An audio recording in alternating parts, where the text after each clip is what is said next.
Yung nasa likod ko, sabi niya, sa Testimonies to Ministers, 500, manalangin kayo ng taimtim upang maintindihan ninyo ang panahon na inyong kinabilangan for a fuller conception of His purpose and for increased efficiency in soul saving. Bakit tinagyan niya na increased efficiency? Alam kaya ni Ellen G. White na marami tayong ginagawa na baptism, 100 at 110 ang nabaslide, na wala.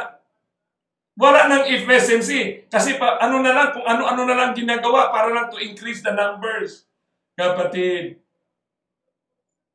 Yung work of God, kapatid, sinapawan ng work of man. So dito natin kung bakit river at island. Bakit? Dito natin understanding the time of redemptive narrative. Paano na ba gumagalaw ang movement ng redemption? Understanding reality. Ano yung reality? The truth for today. Ano yung truth natin ngayon? The science of life today. What is our culture? What is our politics? What is our global dynamics? What is global culture? What is global economics? Global politics? Global virus? Global bacteria? Nasa Bible ba ito? Of course! Yan ang napakaganda, kapatid. Understanding the reality of redemptive movement of Christ to us, para sa atin. Kaya pag nakausap ka, nasa business ka, na mayroon kang kausap ngayon, limited na lang ang ating time. Isipin mo na frozen na tayo. No, hindi na tayo makagalaw. Abnormal, new normal na nga eh. Nasa Bible kaya ito, nasa river, mouth at island kaya ito, na magkaroon ng freezing, if frozen ka, hindi ka makagalaw. Nandiyan sa Bible din, word for word din ito. Of course! Nandiyan din sa Bible. Ha? Kompleto pala ito sa ating kaganapan.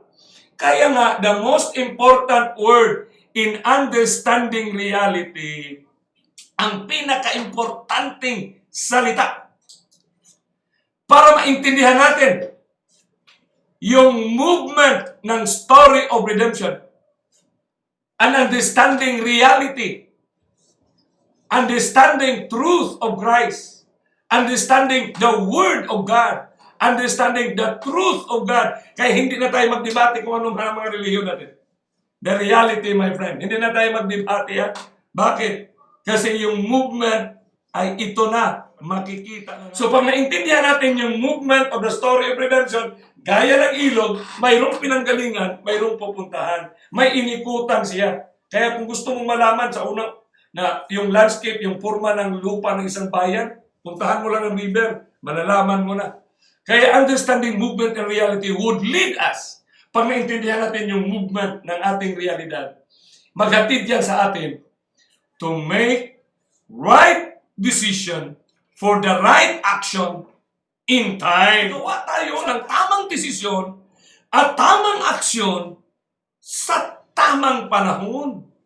Paano tayo kumilos? Paano tayo, ano ang aktibidad natin sa kanitong ending, kapatid?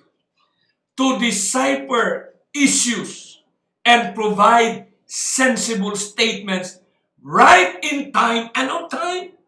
Pag naintindihan natin yung movement ng ating panahon, ng ating realidad, maintindihan natin, makadecipher tayo, matansya natin yung mga issues ng mundo, issues ng ating barangay, issues ng ating komunidad, issues ng ating simbahan, issues ng ating pamilya, and provide sensible statements right in time and on time. Paano ka makaka-counsel niyan? Pangatlo, pag naintindihan natin yung galaw, kilusan ng ating henerasyon, maka-engage tayo ng biblical conversation and inspire people to experience ang tunay na meat in due season. Ano ba yung pagkain sa tamang panahon? Meat in due season. So are you part of the conversation? Pag hindi mo naintindihan ang river, mouth at island, hindi tayo makakonect sa movement. Hindi natin ma-connect ang ating accountability as the remnant, as the final proclaimers, as the Elijah of the last days. Hindi tayo maka-engage ng conversation sa kanila. para makita nila yung bigay ng Panginoon. Hindi nila makita, maintindihan yung tunay na redemption. Bakit? Kasi ang lahat ng galaw mo, parehas naman galaw. Ano ba ang movement ng mga relihiyon ngayon? Parehas lang lahat. Parehas lang. Missionary movement, reading program, medical missions, yan, mag-establish tayo ng mga institution, helping the poor. Beloved friends, we all now witnesses of a global reality. Ano yung mga global reality natin? Okay? Ano yung mga global reality? Yung movement of nations. Movement of humanity, mayroong migration. Tayo napunta sa ibang bansa, doon tayo namumuhay. Ang taga-ibang bansa, dito namumuhay sa atin. No? Magugulat ka ba? Paano ba? Naisulat ka ng Biblia ito na magkaroon ng ganitong pamumuhay ang humanity? Mayroon. Movement of presidents, prime ministers, movement of religions, movement of churches. Bakit kaya ngayon religious pluralism na? Bakit kaya ngayon ecumenical na? Bakit kaya ngayon ang sama-sama na? So maintindihan mo yung tinatawag movement, no? Kilos ng mga scientists, mga virologists, no? Movement of pestilences, plagues and viruses, movement of the natural world, movement of the political world.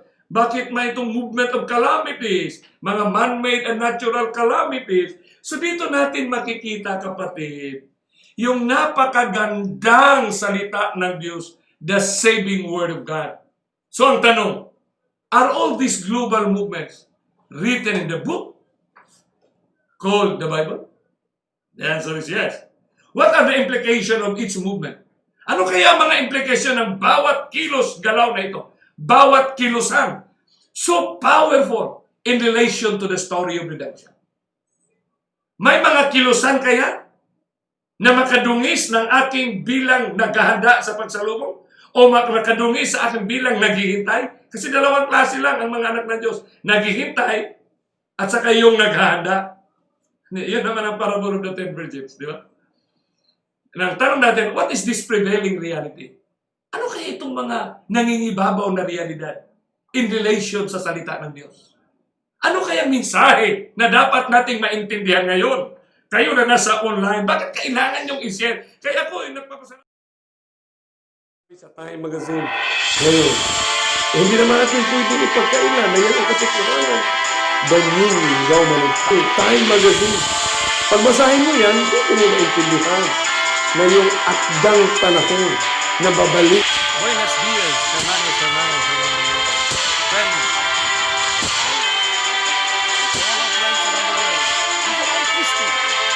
Good day to all our friends around the world. It's